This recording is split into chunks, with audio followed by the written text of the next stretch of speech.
Saya Desi Salviani, Anda sedang menyaksikan News Update Warta Kota. Sebanyak 481 kepala daerah terpilih melakukan geladi bersih di lapangan Monumen Nasional atau Monas, Jakarta Pusat pada Rabu 19 Februari. Sejak pagi, para kepala daerah terpilih tersebut sudah berkumpul di Monas. Mereka terlihat kompak mengenakan kemeja warna putih, celana hitam, dan sepatu pantofel. Kegiatan geladi bersih sempat diwarnai hujan dengan intensitas rendah. Hal ini pun membuat para kepala daerah terpilih menutupi kepala dengan tangan atau topi. Dalam kegiatan kali ini, sosok Gubernur Jakarta terpilih Pramono Anung. Sebelumnya terlihat Pramono tidak terlihat dalam kegiatan tes kesehatan dan gladi kotor di Monas pada Minggu hingga Selasa kemarin.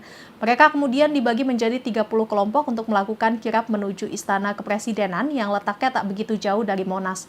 Prosesi kirap para kepala daerah ini diiringi oleh marching band dan juga dikawal ketat oleh kepolisian serta Satpol PP.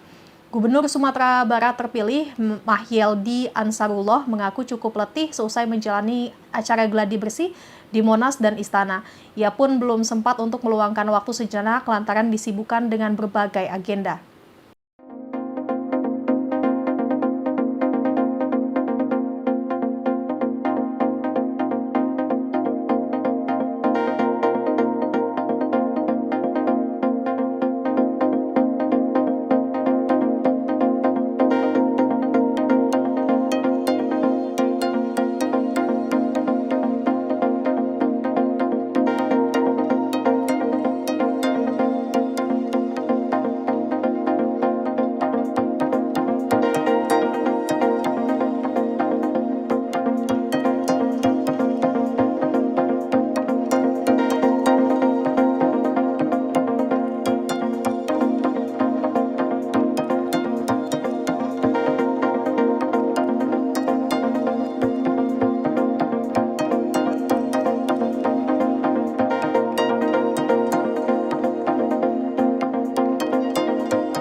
Komisi Pemberantasan Korupsi atau KPK memastikan bahwa kasus yang menjerat Sekjen PDIP Hasto Kristianto murni penegakan hukum.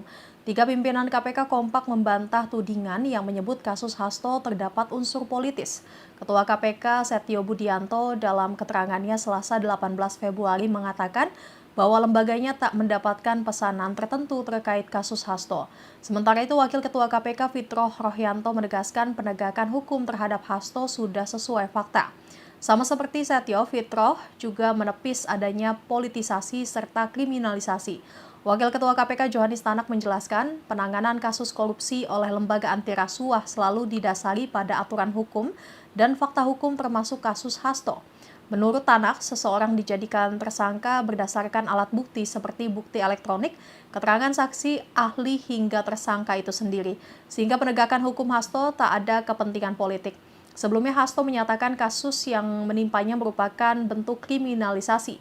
Dalam jumpa pers di kantor DPP PDIP Jakarta Selasa 18 Februari, Hasto berujar bahwa apa yang menimpanya tak lepas dari kepentingan politik kekuasaan. Menurut Hasto, berdasarkan eksaminasi hukum dari berbagai ahli, tidak ditemukan fakta hukum atas penetapannya sebagai tersangka.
Kapolresta Bandara Soekarno-Hatta, Kombes Ronald Sipayung menegaskan bahwa kabar kedatangan mega bintang sepak bola Cristiano Ronaldo ke Indonesia diduga hoax.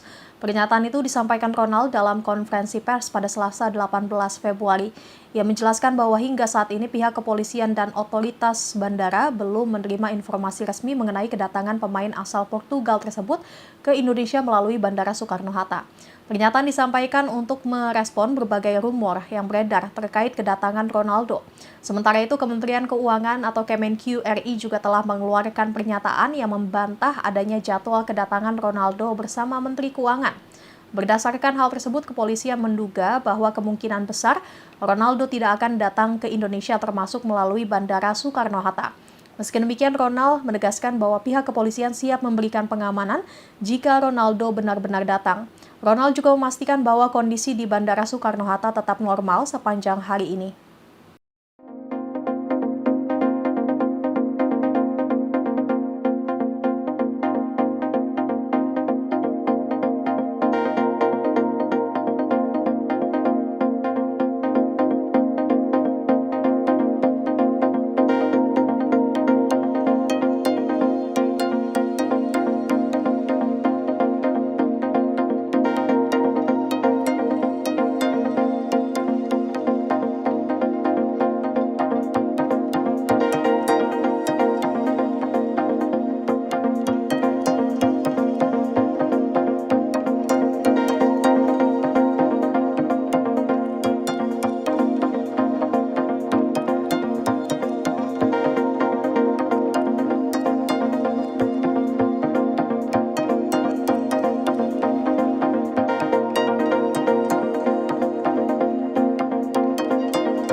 Aksi nekat dilakukan oleh rombongan keluarga yang tengah berkunjung ke Taman Safari Indonesia atau TSI Bogor. Dalam video yang diunggah akun Instagram @radendim pada Senin 17 Februari menunjukkan 2 wanita dewasa dan 3 anak kecil nekat keluar dari mobil. Padahal pengunjung tersebut tengah mengikuti safari journey, aktivitas yang seharusnya dilakukan di dalam kendaraan demi keselamatan. Namun rombongan keluarga tersebut malah nekat turun dari mobilnya dan berjalan-jalan. Mirisnya tepat di dekat mereka terdapat papan larangan untuk turun dari kendaraan. Bahkan rombongan keluarga itu juga masuk ke kandang hewan. Dikutip dari Tribun Bogor, pihak Taman Safari Indonesia Bogor pun buka suara. Senior VP Marketing TSI Alexander Zulkarnain menyatakan aksi yang dilakukan pengunjung sangat berbahaya dan melanggar peraturan. Ia lantas menyarankan para pengunjung yang ingin berinteraksi dengan satwa agar mengunjungi area baby zoo saja.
Israel tuduh Mesir terlibat dalam serangan Hamas yang terjadi pada 7 Oktober 2023 lalu. Tuduhan itu disampaikan oleh mantan Menteri Dalam Negeri sayap kanan Israel, Itamar Ben-Gvir. Menurut Ben-Gvir, Mesir memiliki peran dalam serangan tersebut, utamanya terkait dengan senjata yang dipakai Hamas. Dia mengatakan Israel berhak mendapatkan penjelasan dari Mesir terkait bagaimana Hamas dapat memperoleh senjata. Ia menduga Mesir dan Hamas bekerjasama melancarkan serangan ke Israel pada 7 Oktober lalu. Mesir sendiri belum memberikan komentar apapun terhadap tuduhan Israel. Adapun operasi Banjir Al-Aqsa diluncurkan Brigade Al-Qassam sebagai respon serangan Israel yang terus berlanjut di Palestina. Sayap militer Hamas itu mengepung wilayah udara, laut, dan darat Israel pada 7 Oktober 2023 lalu. Serangan tersebut menandai eskalasi signifikan dalam konflik antara Israel dan Hamas.